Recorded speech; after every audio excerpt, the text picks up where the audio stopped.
Welcome to EconTalk, part of the Library of Economics and Liberty. I'm your host, Russ Roberts of Stanford University's Hoover Institution.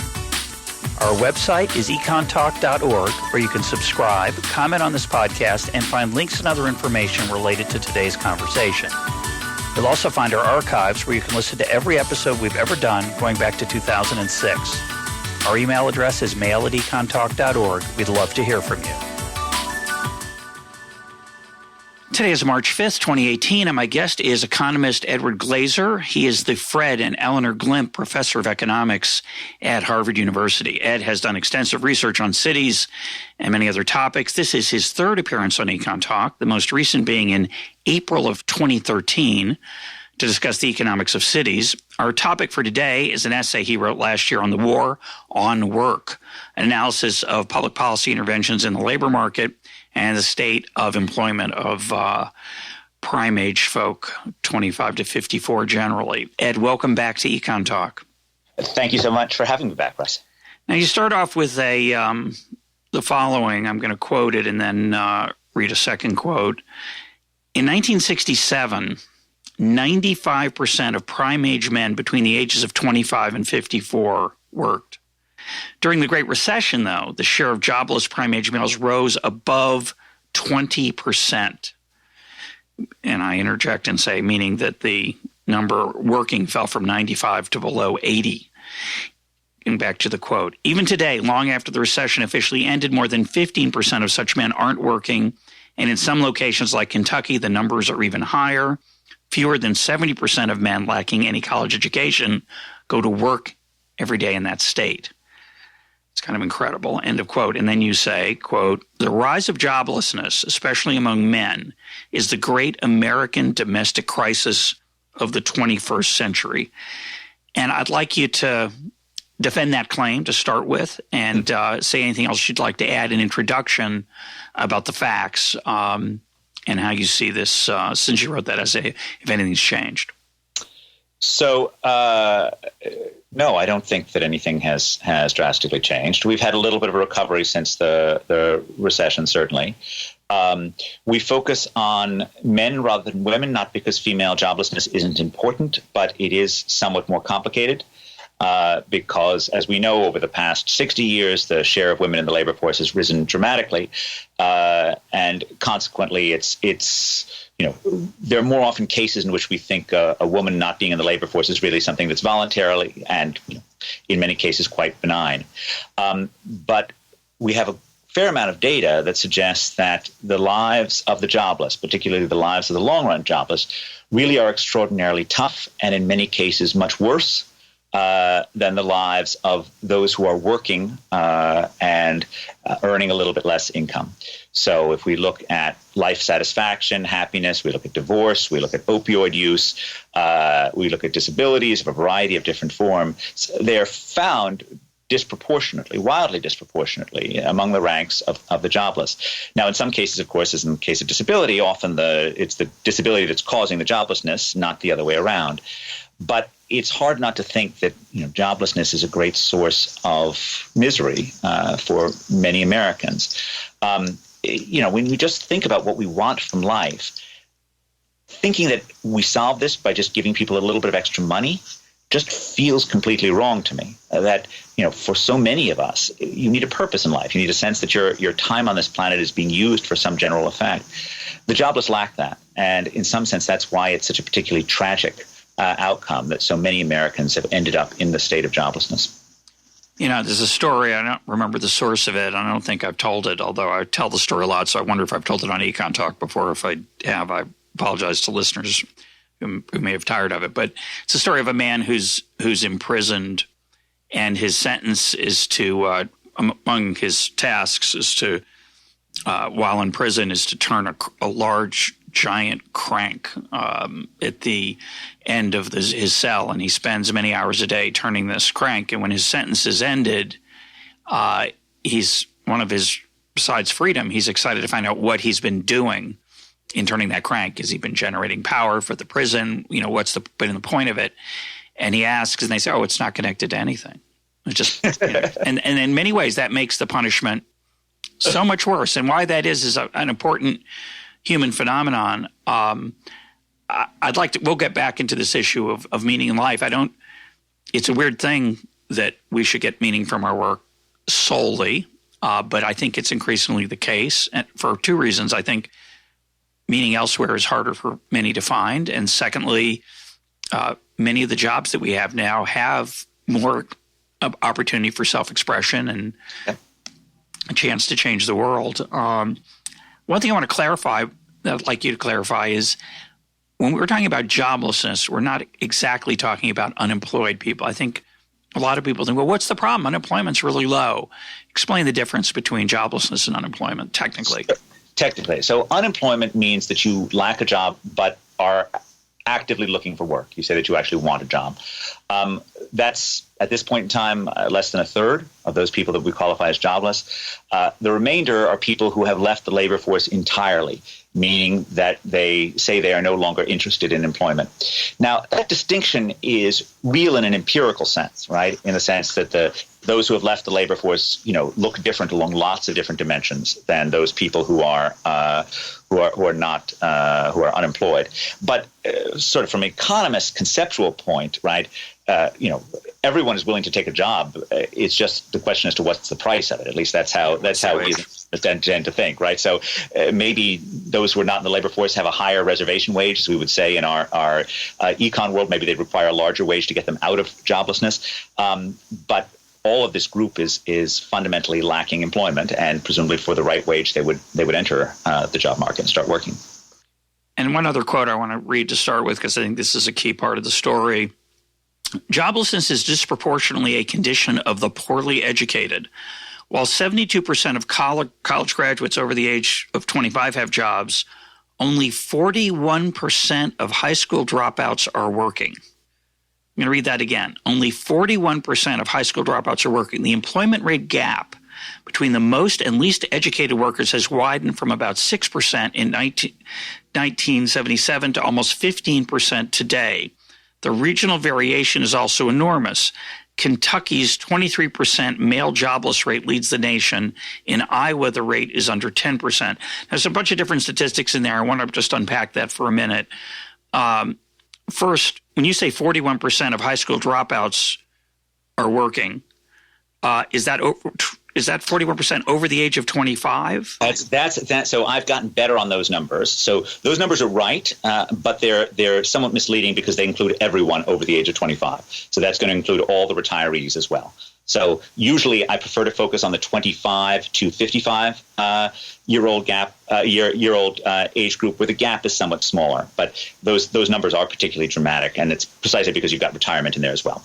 And just to make it clear for the data-oriented folks and those who might not be data-oriented, the fact that there's been an increase in the size of the 65 and over population, and I assume that they are disproportionately not college educated, at least for a while, is also going to distort that gap a little bit. Absolutely. Yeah. And so when you say the gap is the employment rate gap between the most and least educated, when you say 6%, do you mean 6 percentage points or 6%?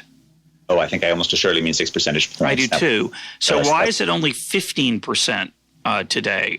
Given that it's in the number that it started that quote from, it looks like it's 31 points, 72 versus 41. So I think what that paragraph unfortunately does is it combines a fact that's true for the overall over 25s with my preferred way of presenting the facts, which is between 25 and 55. Okay.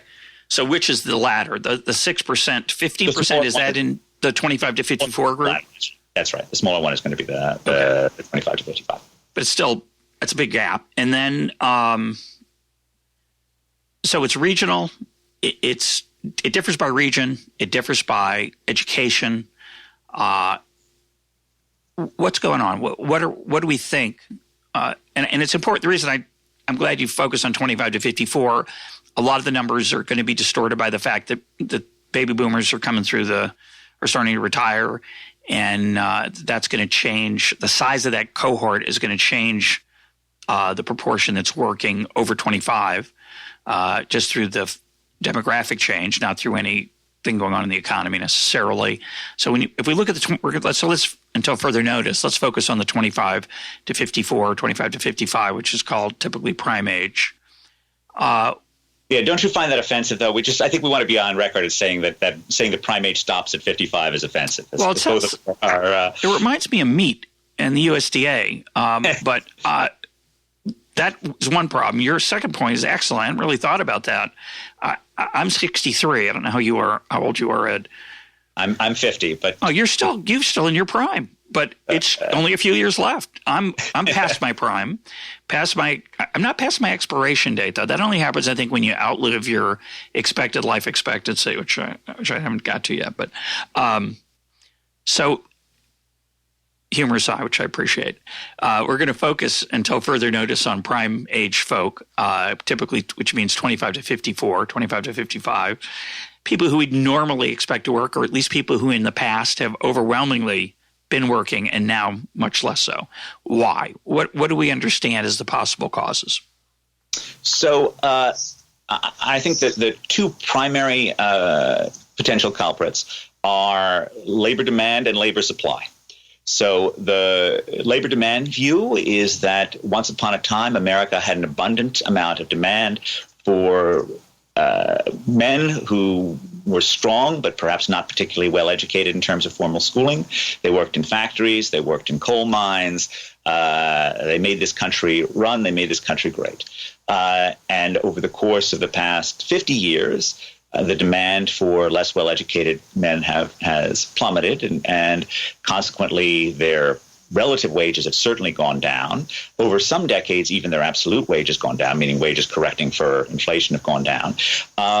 And that's one part of the story. And some of the geography lines up with that. When you use things like industrial shares to say, were you in a region that had industries that have particularly lost employment? Are you more likely to be jobless? The answer certainly is yes. Were you in a location where where your industries were particularly exposed to global competition in a variety of different ways? Are you more likely to be jobless? And the answer is yes. So that's one part of the equation. But there's a second part of this equation, which is the labor supply part. And that has to do with what kind of a wage you require to work. And I think there are, at least two different stories, one which I probably think is slightly more important, for why the labor supply of these workers has also crunched in, has also diminished. And the main story for that is that we've made joblessness less awful, right? We have benefit programs like disability insurance that actually make it possible to be jobless and to survive. In many cases, when you look at the financials of jobless America, they are living in a household where the income is not totally unreasonable, in part because they've got a working spouse, or in many cases because they're living on their parents' sofas or in their old bedroom, right? So they have a source of income. It's just not their own. So the cost of being jobless, which could have 100 years ago would have meant staring at the possibility of starvation, those costs have gone down. And at the same time, the cost of working, because of public benefits being tied to how much you earn, those costs of working have gone up. And so that's pulled back the labor supply. Now, there's one other story which I think we can associate maybe with Charles Murray, which is maybe a decrease in the soft skills needed to hold a job in certain parts of America, and I think that's much harder to quantify. The discussion around hillbilly elegy, for example, was very much around this, around sort of not having the emotional makeup to go to work and behave well for 35 hours a week. I don't know fully how to quantify that, but the other two, the labor demand being pulled back, at the same time we see labor supply being pulled back, both because we have a more generous welfare system and more generous relatives, and we have a certain number of benefits which scale down when you earn more. Just a comment on the demand side. People will often say that, in 1950, a high school graduate was middle class, and they could get a job in manufacturing or construction and have a decent living. And it's clearly the case that having a high school education only today, or worse, being a high school dropout, is not as economically viable as it was in 1950. And when I think about that, though, my first thought is in 1900, if you were a blacksmith, you were probably made a good living. But very soon after 1900, being a blacksmith was not a good occupation, and we don't consider that a problem. We don't say, it's a shame. It used to be you could make a good living as a blacksmith. Now you can't. We'd say, well, that's because we innovated. People innovated. They developed cars. Horses were less useful. Blacksmiths were less in demand, and people learned very quickly that instead of becoming a blacksmith, you'd have to become something else. And it wasn't really a crisis. For somebody who'd been a blacksmith for a long time and who struggled to acquire a new skill, there was genuine hardship there, but we generally would say that's okay. And so the question is, what has changed? And I think the simple answer is that if high school doesn't pay anymore as much as it used to, and if that happens quickly, it's hard for people and the economy, the infrastructure of economy and the networking that connects people with jobs doesn't have time to respond maybe as well. Do you see any difference between how creative destruction affected the labor market, say, in 1900 or 1940 or 1960 and the way it does today? Why does it seem so much harder for people to adjust to the changes in, say, labor demand in response to globalization or other changes that reduce the demand, say, for relatively less educated people? So that's a great question. I think there are a number of different explanations. So one of which is that if you think about the changes in 1900, 1910, there were a number of entrepreneurs, capitalists, innovators who were well incentivized to figure out how to employ various forms of labor that had become redundant, whether or not that was because of mechanization in the agricultural sector or the fact that the blacksmiths were going out of business. But, Henry Ford, Sloan over at GM, they wanted less skilled labor. They were willing to pay $5 an hour for it, $5 a day for it, excuse me. And they wanted to, get those workers doing stuff for them. One of the things that's changed is that whereas Henry Ford innovated in a way that provided tens, hundreds of thousands of jobs for less skilled Americans, they just needed to learn his skills and follow his rules. Bill Gates innovates in a way that employs disproportionately high-skilled software engineers. Right, and that's true for much of the great entrepreneurs, great innovators of the last 30 years. Not all of them. Uber certainly is a less skilled labor skewed innovation. Even Amazon does a bit of that too. Yeah, quite a bit, I think. Absolutely. But the changing nature of innovation has meant that there's more of a complementarity between skilled workers and other skilled workers rather than between skilled workers and unskilled workers. And in some sense, I often say that sort of every non-employed American is a failure of entrepreneurial imagination. And I think their imagination is failing just because the returns for innovating for the skilled are so much higher. That's one aspect. A second aspect is the regional differences. And here we really do see a difference, right? Until 1992, between 1950 and 1992, the inter-county migration rate, meaning the share of Americans who moved cross-county borders in every year, right, was never less than 6%, meaning more than 6 in 100 Americans changed counties every year. Over the past 10 years, right, since 2007, it has never been above 4%. Okay, there was a steady decline from 92 to 2007 and sort of stayed low since then. This is a point that has been emphasized by a number of researchers. I particularly want to highlight the work of Peter Ganong and Danny Shoag, thinking about these factors. And they've also shown that the nature of migration has changed, which is that prior to 1960, people moved to higher income areas. So the farmers moved to Detroit, they moved to Chicago, they moved to the Okies in the Great Depression, moved to California. So there's this migration to high-income areas. We've seen much less of that over the last 30 years, particularly for less skilled Americans. There's very little that's directed towards high-income areas. And one possible explanation for this is that this has to do with the restrictions that we put on housing markets in these areas. That, yes, you could find work in Silicon Valley if you're a less skilled person working in a variety of service industries, but you're going to have to pay for housing in that area, and the overall deal doesn't look particularly good when you're kind of happy sitting there at home in Kentucky. So this migration has really shut down dramatically, and that's a second change. Yeah, I love that story as an economist. Right, it's a good story. I worry about how much evidence we have for it. It's true that it's gotten more expensive to live in cities, right? because of how – certain cities anyway, not all cities, right? So that's one problem with that story is that it's certainly true in New York City. It's certainly true in San Francisco. I suspect it's true in Boston. Seattle I'm not so sure about. Less true in Houston. Less true in lots of other medium-sized American cities. And it's strange that those cities don't attract, et cetera, the people who would normally be attracted to that opportunity relative to what they have at home where they are now.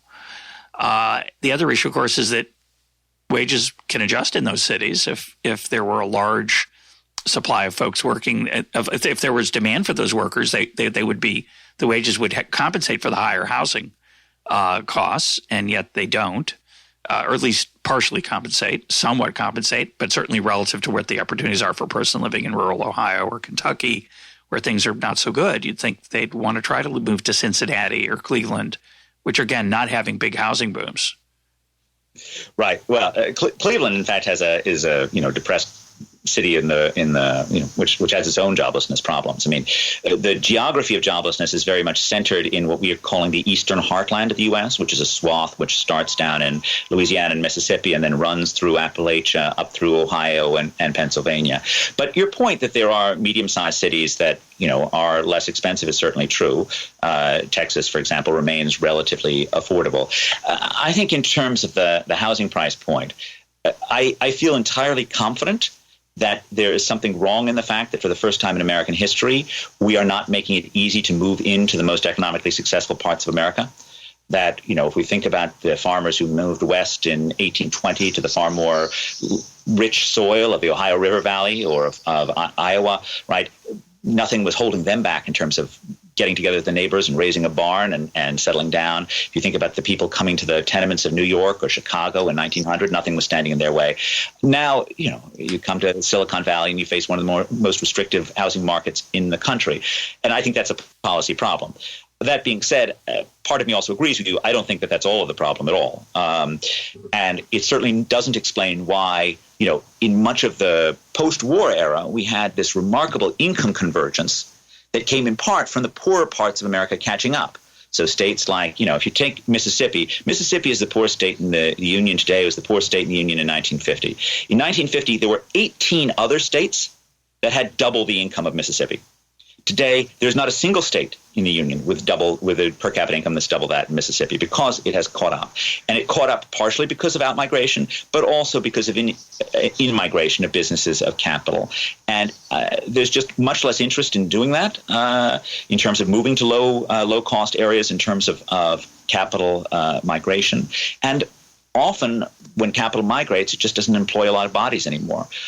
When you look at Appalachian coal production over the last 30, 40 years, it's not that the coal production was substantially off, at least up until maybe 5 or 10 years ago, but it had become a far less labor-intensive occupation. And that's what we've seen in a lot of manufacturing and mining industries as well, as a tendency to use the machines, not to use the machines and the people, but to use the machines instead of the people.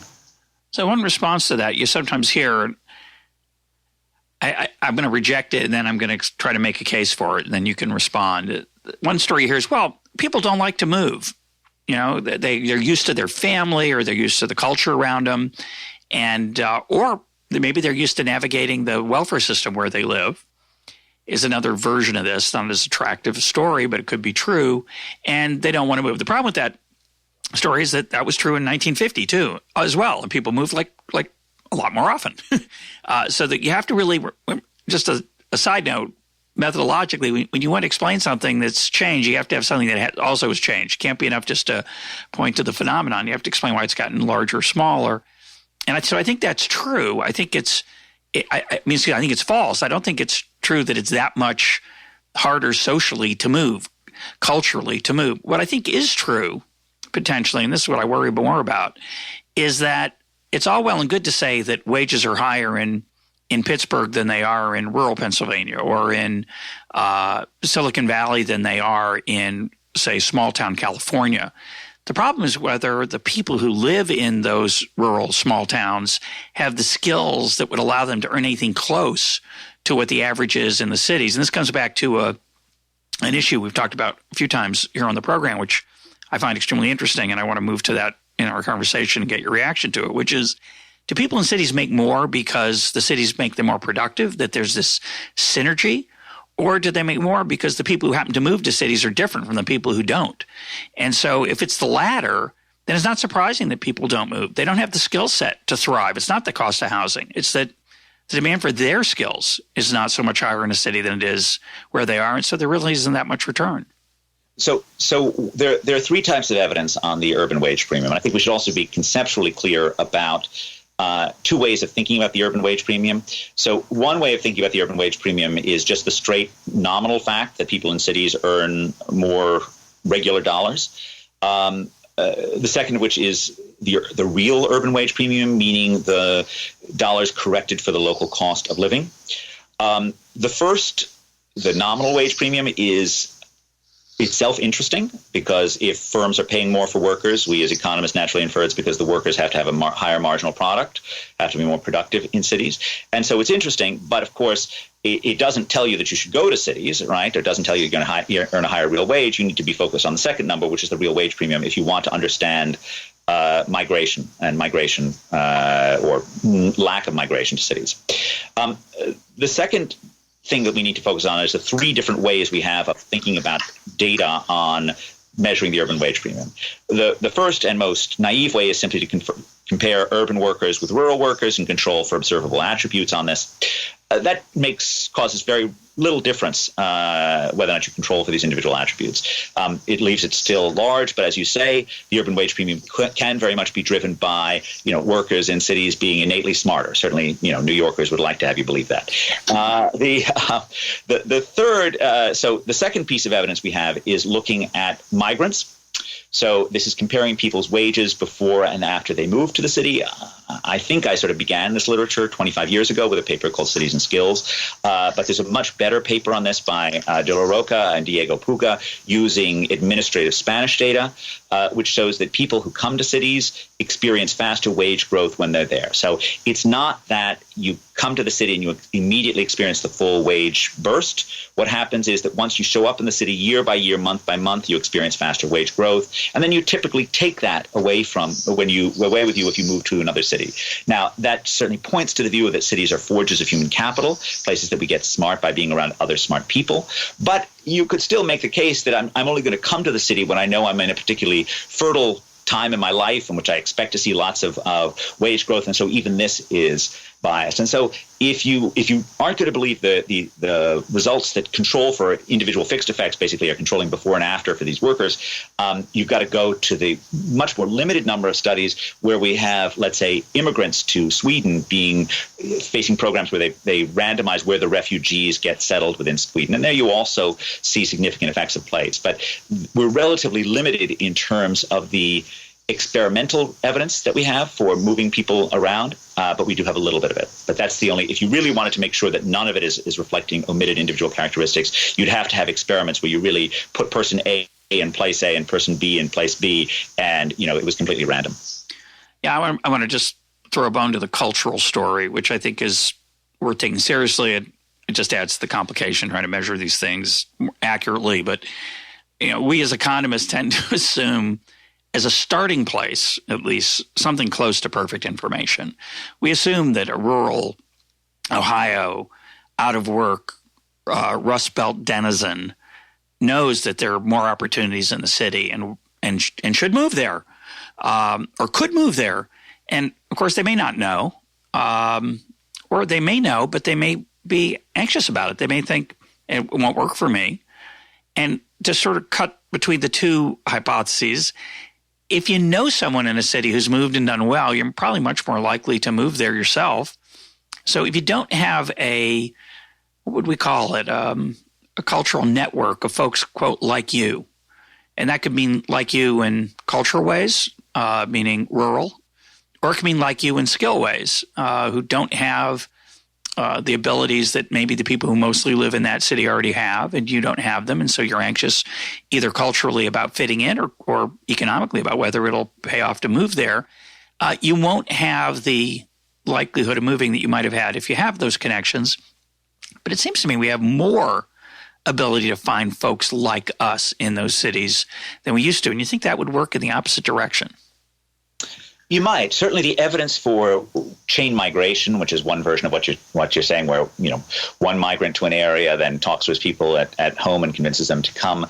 The evidence for that is overwhelming. In fact, J.D. Vance in Hillbilly Elegy even talks about how his urban community was disproportionately populated with people from the same region of Appalachia. When we want to unpack, for example, the great decades of migration in the U.S., there are a couple of things that are going on there, one of which, of course, is the mass exodus of African Americans north, which often occurred through chain migration, often occurred if I'm one person knowing the other and trying to find some opportunity outside of the Jim Crow South. And also even the move to the Sun Belt. I mean, think about how many people sort of retire to Hilton Head or retire to Florida but want to be with people who are their friends. Again, these social ties are important. You were big on how technology has made that easier to find someone. And I guess there's some truth to that. But I suspect that even looking at the Facebook friends of people from distressed communities, they're not going to have too many people who've upped and moved to Silicon Valley and can tell them how great it is. Another way you'd think you could measure this would be you'd look for people who tried and gave up, came back. Do we have any evidence on those kind of folks, who moved to the big city, found it overwhelming or unproductive, and went back to their home region? So there is a fair amount of evidence on the birds of passage in the Great Migration North, so reverse migration to the south. Afterwards, there's a fair amount on that. So people who came north between 50 and 70 and then returned back home after then. There's also a lively literature on the European immigrants who came to the U.S., and many of them went back to Europe multiple times, sometimes for short stretches, sometimes for long stretches. So that often occurs. And of course, the developing world of urbanization is full of people who leave their families behind and come to work for 6 months, for 9 months in an urban area during the off season from planting. Let's turn to the opioid crisis. A lot of people want to put the main causal mechanism for why we have an addiction phenomenon, or at least a big use phenomenon with associated tragic consequences, tens of thousands of people dying from overdoses, is because it's driven by economic despair. We've had Angus Deaton on the program to talk about this, and others. Sam Quinonez's book Dreamland we talked about with Sam, and there is some evidence for this, but we don't seem to know how much. Do you have thoughts on that? So it is certainly true that if you look at the geography of opioid use and opioid deaths, once again the Eastern Heartland stands out. Right. Once again, this ridge of America, running just east of the Atlantic coast, but not as far west as the Mississippi, stands out as being ground zero for this. The Eastern Heartland is also the area where the fact that Ann Case and Angus identified of the reversal in gains on male mortality has been most prevalent. The Eastern Heartland are the places in which men are dying more, and opioids obviously play a role in this. I think it's very hard to ascribe a single cause to this. Across counties, I've done a little bit of work with David Cutler, where we find the share of the population on disability in 1990 is a very good predictor of subsequent opioid use and mortality. There are, of course, multiple explanations for this. It can be the engagement can be pure physical pain. It can be engagement with the medical system. It can be economic blight. The one thing I do think is pretty clear, though, is that I would economic desperation is different, or the focus on economic desperation says sort of too much about income inequality and things that don't seem to me to be as powerful as joblessness for explaining this behavior, which is if you're working a 40-hour job and you're earning $23,000 a year or something that's fairly low, you may feel pretty desperate. But you pretty much know that if you start using opioids, you're going to be getting yourself into lots more trouble, right? You're going to risk losing that job. You're going to risk having things go from bad to worse. So the people who are on the economic margins would seem to me to be far less people at risk than the people who are genuinely jobless, who are just looking to fill up an ocean of time and hopelessness. So again, I think it's sort of important to take whatever share we think is going from the economic desperation. I think it almost surely is more associated with not working than it is with working for lower wages. But as you pointed out and talked we talked with Eric Hurst about this. Again, it's hard to know exactly what's going on. At least I have trouble wrapping my head around it. I think we know a little bit about what's going on. A lot of folks who are not working aren't struggling to fill up the time. They're living at home. They sleep late. They play video games, supposedly. I really don't know. I'd really like to know about the point you mentioned earlier about the resources available. Disability, which we talked about this with David Otter on EconTalk. Disability has become much easier to get. And that could be because it's a response to the fact that it's harder for people to find jobs. We don't know which way causality runs there. But it's not terribly generous. It's not like it replaces most of what you earned. And yes, there are other people who have their parents to fall back on. There are people who, as you say, might rely on their spouse's income. But the number of two-earner households has gone down since 1980, contrary to what I think most people think. Most people think, more women working, true. More wives working, true. But there's a lot fewer marriages. So it's I think, harder for people to rely on a spouse. I'm wondering how the folks who don't have a job, what are they getting by on? So in terms of our data, and I can refer you to I'm presenting a new paper called Saving the Heartland, which is joint with Ben Austin and Larry Summers at the Brookings panel this Thursday. And that paper should be on the Brookings website after Thursday. This episode will air after that, so listeners can go back and find it. We'll put a link up to it. Okay. So in our data, we have, in terms of the share of prime-aged men, we have in our sample from what used to be the current population survey, now it's the annual social and economic supplement from census data, we have 18.6% of men who are jobless in our sample. Of this, only 2.8 percentage points of the total population are people who are living alone. The other 15.8% are living with somebody else. Okay, which means that even though their individual income, so if you're living with someone else, your individual income is $8,219, and of that, more than 50% is from disability. Now, this doesn't mean that every one of those right. people, and there's a lot. That's 10.1% of the male population, long-term, jobless, living with others. So, the bulk of their thing is from disability, but many of them are not getting disability, and their total family income is over $40,000 because they've got someone else with them who is now they're not married. That's certainly true. But, a significant fraction are living with the parents. A significant fraction of them have some other person that they figured out how to get by with, and they're living off of that, or at least that's what the ASIC tells us. Now, the people who seem to live really dire lives are, let's say, if you take the long-term jobless who are living alone, that's 1.8% of the male population in our sample, and of them, their family incomes are $12,500, and $9,800 of those dollars are coming from government support, and $7,300 are coming from disability. I want you to go over those again because I got a little lost in the proportions. Sure. First, in your sample, 18% of what are what? 18.6% of prime-age men are jobless in this sample. Okay, and how does that? So that's. It's a little high, but we've got because of the sparse nature of the ASEC, of the annual social and economic supplement, we're pooling the 2010 to 2015 surveys. So you're getting some remaining of the Great Recession.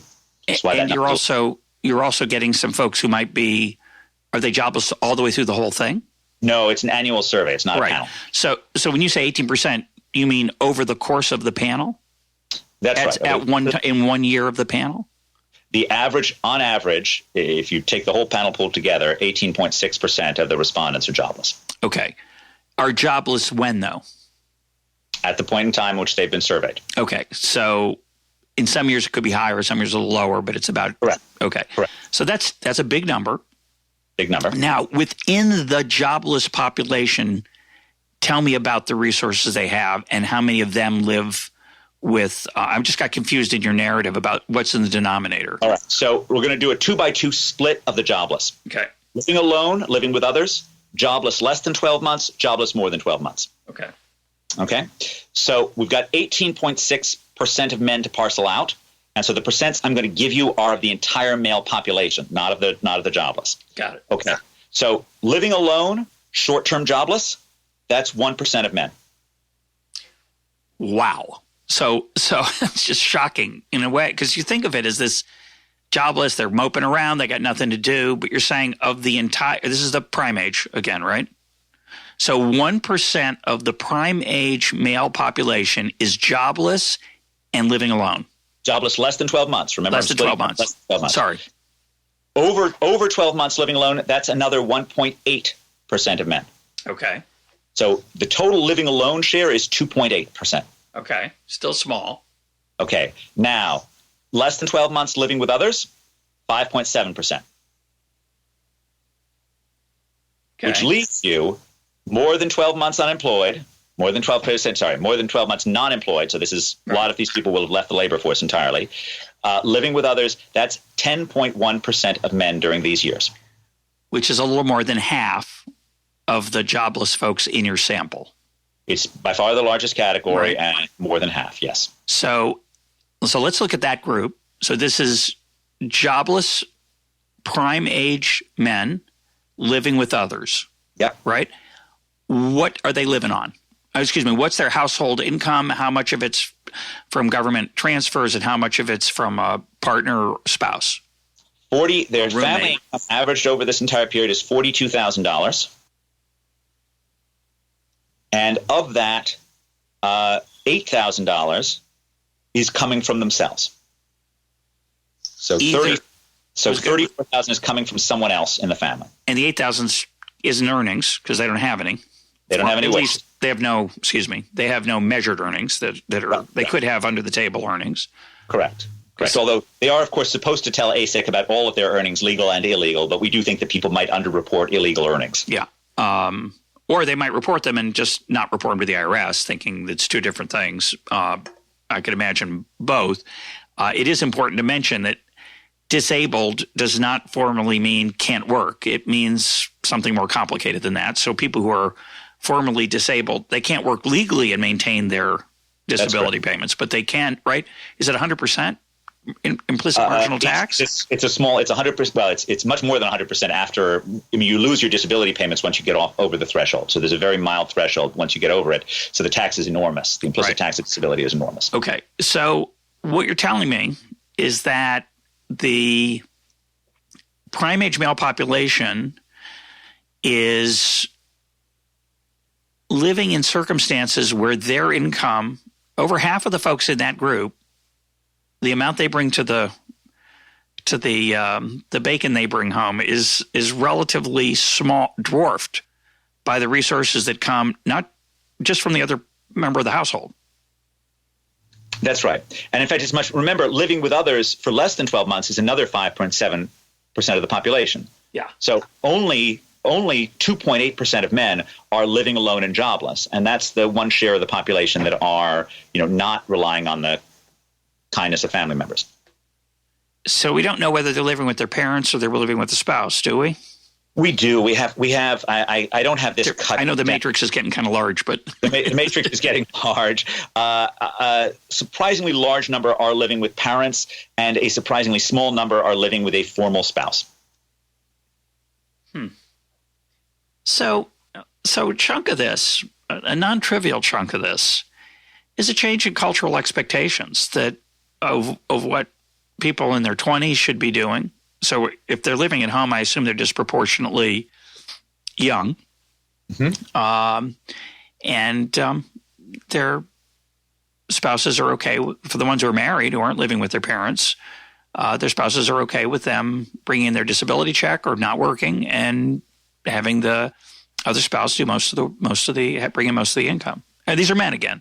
So I said spouse. These are men. These are all men. Yeah, I don't know. I mean, they're are they okay with it seems to be a debate. It's a bit strong. Sorry. Remember, the divorce rates also spike significantly for this population. Yeah. So clearly, not all spouses are pleased with this turn of events. Yeah. Especially when we look at the time use of the jobless, where if what you saw is that jobless men behaved like jobless women and were doing a lot in terms of home care, that would be one thing. But the overwhelming time use is in watching television in terms of the big shift, not in terms of taking care of the kids. Yeah. No, I think it's a bigger cultural phenomenon than just sharing household responsibilities equally. I think it has to do with what we think of as masculinity and what we think of as the appropriate role for men and women. And I'm not going to comment on whether that's good or bad, but they've changed. And they've changed a lot in the last 30, 40 years for sure. In the last 20 years probably. Last part about these data, and I want to move on to thoughts about what might be done. These numbers are very different for college graduates versus non-college graduates. Yes. We talked about that at the beginning, and I assume that's true in your data Absolutely. Data as well.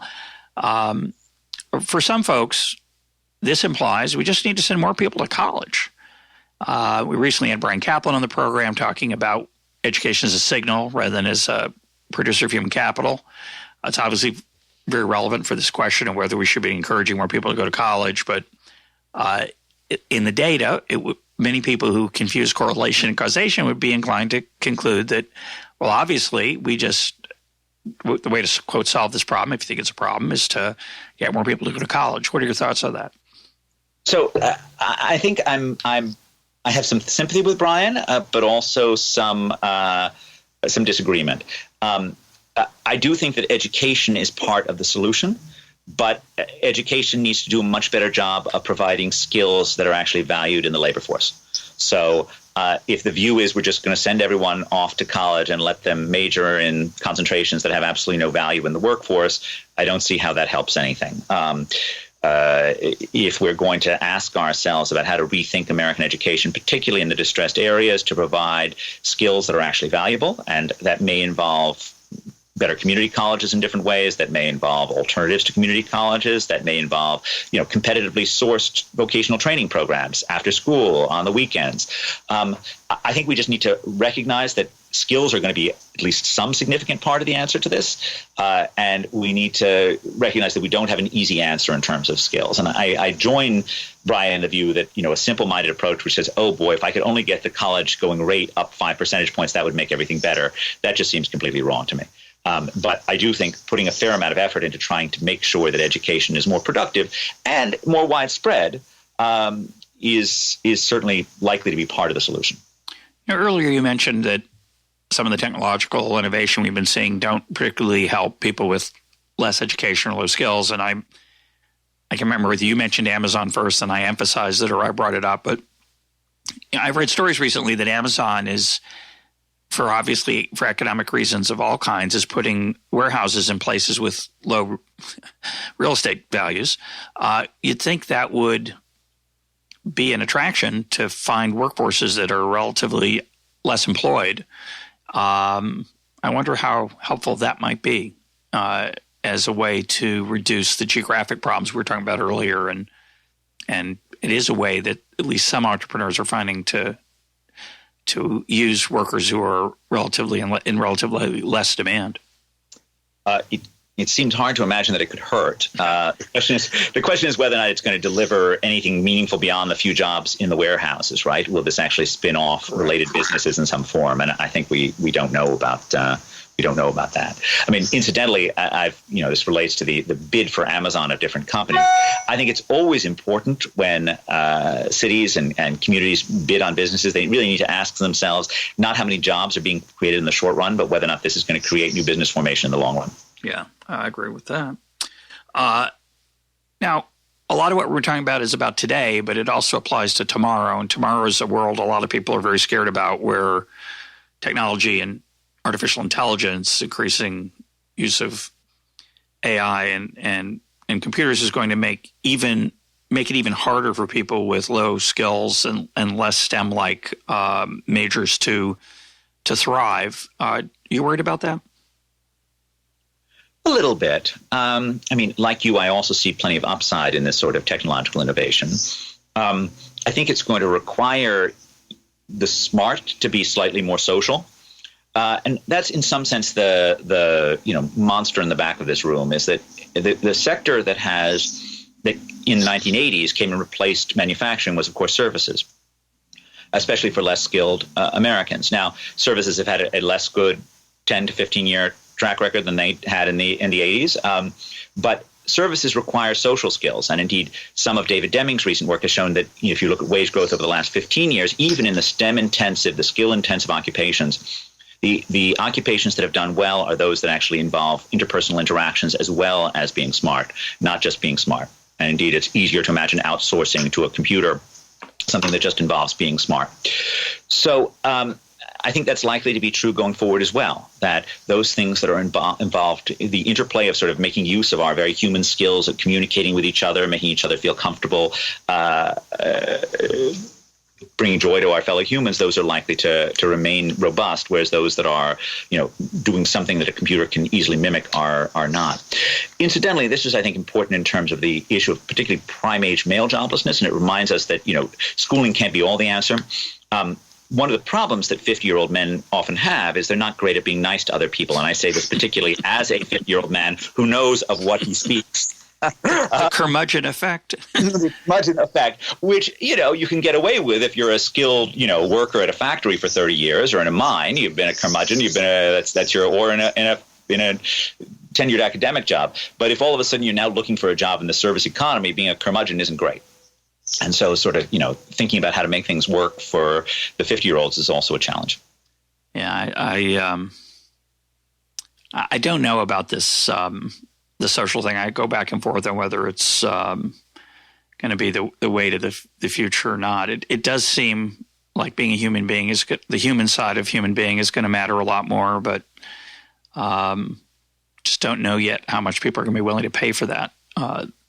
You might hope that because machines will make us so much more productive, we'll have a demand for the human touch that we maybe don't care so much about now. But when it's so much, everything else is so much cheaper, maybe it'll be more attractive. I don't know. Well, I certainly can't claim to have an infallible crystal ball either. I think it's them. We opened with this. You raised the question early on about meaning in life. A lot of people are pushing for universal basic income as a way to soften the blow of joblessness from technology, if it is coming, if it is as bad as it might appear to be for some. Sounds like you're not a big fan of that solution. A world in which 30%, 40% of America all lives on the dole? Is that a good world? Well, they wouldn't be living on the dole. They'd be living on the 70%. It's important to the dole always makes it sound like it's coming from somewhere else. It's coming from the 60 to 70% who are working. For sure. But I think it's not just an issue of yes. I mean, I'm less focused on the fact that we would have to, assuming that you and I were still among the working, that we would have to pay for it, than I am that this is just it's a horror for the 30%. It's not just that the 70% have to pay for it. I mean, you're telling them their lives are not going to be ones of contribution. Their lives aren't going to be producing a product that anyone values, that they're just going to be taking a check from somewhere else. How in the world does that not lead to incredible social problems within the U.S.? How does that 30% not avoid becoming incredibly resentful and hostile towards the 70% that write the checks? I think this is a horror story that has been dreamed up. And it's one that, just suggests not the slightest knowledge of what human beings value in their lives. The idea that happiness involves just getting a check seems crazy to me. I point out in an essay that if you teach your students that utility maximization is that the essence of economics and the essence of life is maximizing utility subject to an income constraint, you might tend to overemphasize the material relative to the non-material. We do tend, with our focus on utility maximization, income, GDP, and I say this as an economist who also often has written on the fact that utility can include non-monetary things, of course, but we do tend to focus on the material, and our policy advice overwhelmingly focuses on the material. So I think you and I are in a minority in worrying about, as economists, worrying about whether a world where 30% or 40% of Americans are not working might be a not so healthy place. I think that's right, but I think it's not very hard once you get people thinking about this, and once you get people looking at the data of what the lives of the jobless are, to move them in this area. When you tell your students, when you talk to your students about this, right? When you talk to your students about utility and purpose in life, they don't immediately push back and say, "Oh no, the point of my life is to maximize cash." I've never once had an undergraduate who said that was the right answer. I think you're right. Our profession has done some bad in terms of making it seem as if cash is the dominant thing in the world. It's an important part of the world, but it's certainly not the dominant.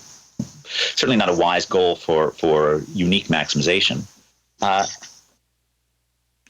I worry that we're different, you and me. You and I are different in the following way. I don't play the lottery. I'm not going to ask you the personal question whether you play the lottery, Ed, but I don't play the lottery. And if I did play the lottery and I won, I think I'd still keep my job. I like my job. I like what I'm doing. I like talking to Ed Glaeser on a Monday morning. It's a treat. So I think I'd still do EconTalk if I were filthy rich, but maybe I'm different. A lot of people at least think that they're playing the lottery so they can retire and live a life of leisure. Certainly, Aldous Huxley and Brave New World and other writers of fiction have tried to deal with the fact that people maybe aren't so eager to find meaning in their life. They're maybe happy to be on TV or Soma, the drug of Brave New World, or whatever it is that makes us forget or makes us high or whatever it is. What do you think? I don't know. I mean, it seems like these people who, as we said, are, they're living with some other person in their house. They've got, it's not that they're starving. The family income is $42,000 if they're in the long-term jobless, or over 60 in the short-term jobless, and yet their self-reported life satisfaction is pretty low. Their suicide rates are pretty high. It's hard to look at the data and be convinced that the Huxley vision was particularly sensible. Now, maybe, and I've heard this line from Silicon Valley, maybe we could restructure society in some kind of way that gives people ways to contribute to the world even when they're not working, enables them to do so in a way that's more pleasant than their old jobs. I just have no faith that America will be able to pull that off. I have no faith in as an economist, I believe that culture matters, but I certainly have no idea how to change culture. Whereas if you're going to work every day, it's not just that you're doing something that someone's likely to be giving you some positive feedback for, but you're also surrounded by your mates. You're surrounded by people around you who give you some sense of, social connection. And that's also part of why having a job really matters. Yeah, you do that in a different way, though, if you don't have a job. You go, you're root for your football team, your bowling buddies, lots of different ways outside of work, I think, to find those things. And I sympathize with your concern that we could redesign society. I think that'd be a mistake. And, of course, introducing a universal basic income is a very dramatic way to try to redesign society. But if we went that way, there'd be a lot of things that would be set into motion.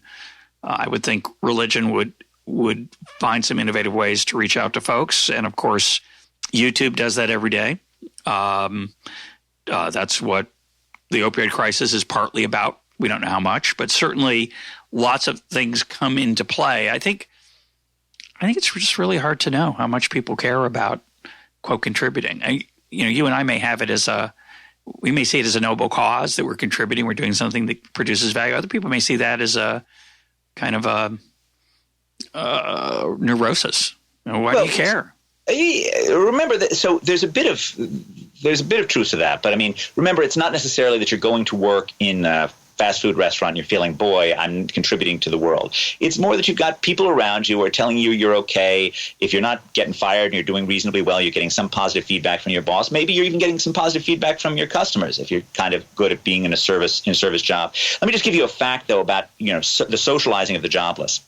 So there is a category in the time use surveys called socializing, and I'm just going to take those people living in the eastern heartland, since I've split them up into different regions. The jobless have an extra 360 minutes a day that they've made available by not going to work. Okay, how much of that is allocated towards socializing? 20 minutes. So it's a very small share of their extra time they're spending with other human beings, as opposed to, of course, the 160 odd minutes that they're spending extra watching television. Yeah, I think actually that that cuts both ways, obviously.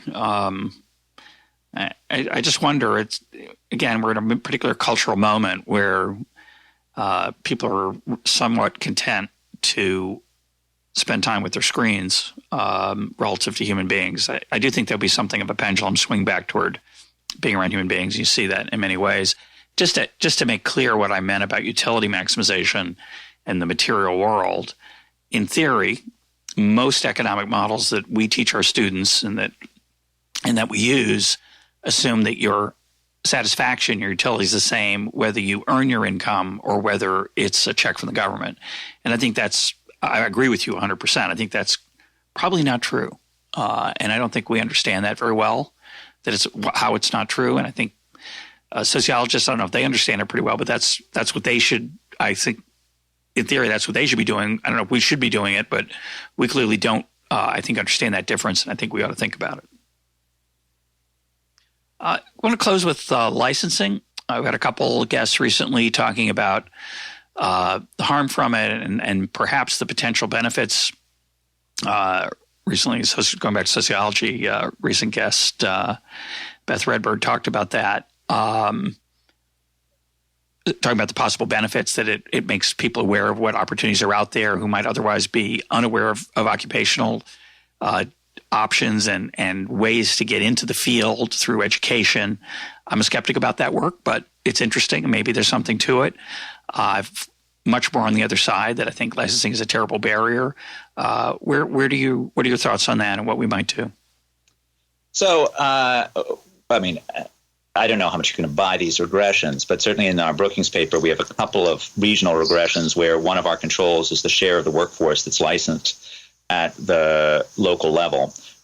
We've done this, I think, both at the states and at the public use microsample area. And certainly we find more licensing and more licensed workforce is associated with more joblessness.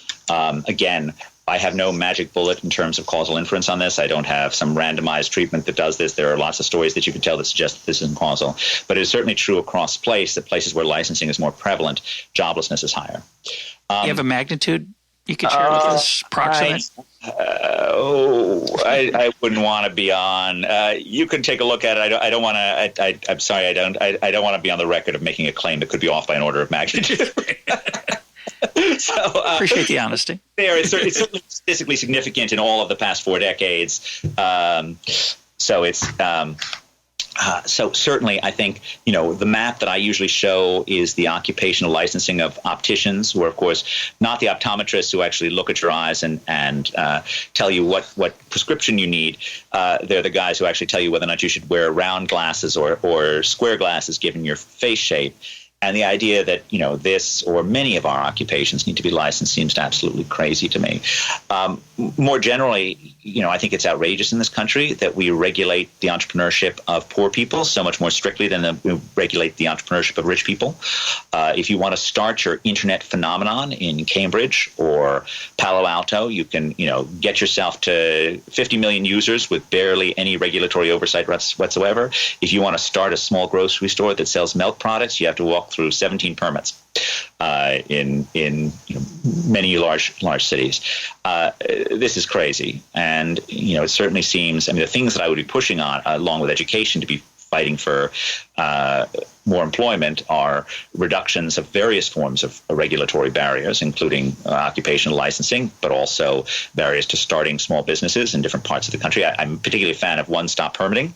As being a way of sort of centralizing things and making sure you have a licensing official that can actually talk the language and connect with the relevant populations.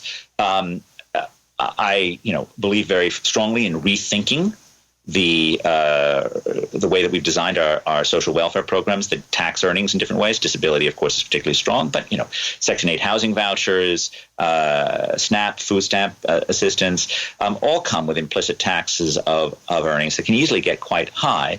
And of course, on the other side, while I'd like to maybe cut back some of those, I'd like to ramp up employment subsidies, maybe given to the worker, maybe given to the firm, but do it in a really obvious way that raises the effective wage, sort of an earned income tax credit on steroids.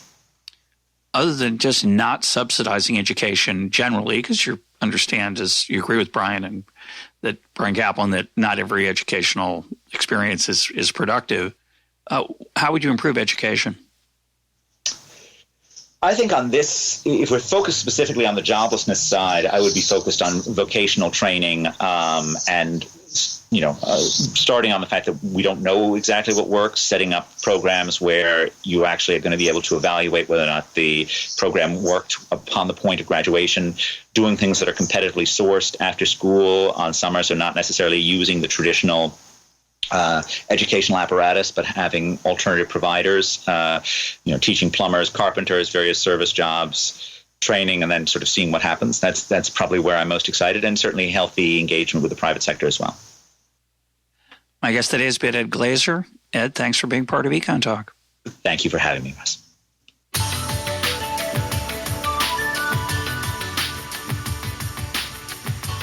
This is EconTalk, part of the Library of Economics and Liberty. For more EconTalk, go to econtalk.org, where you can also comment on today's podcast and find links and readings related to today's conversation. The sound engineer for EconTalk is Rich Goyette. I'm your host, Russ Roberts. Thanks for listening. Talk to you on Monday.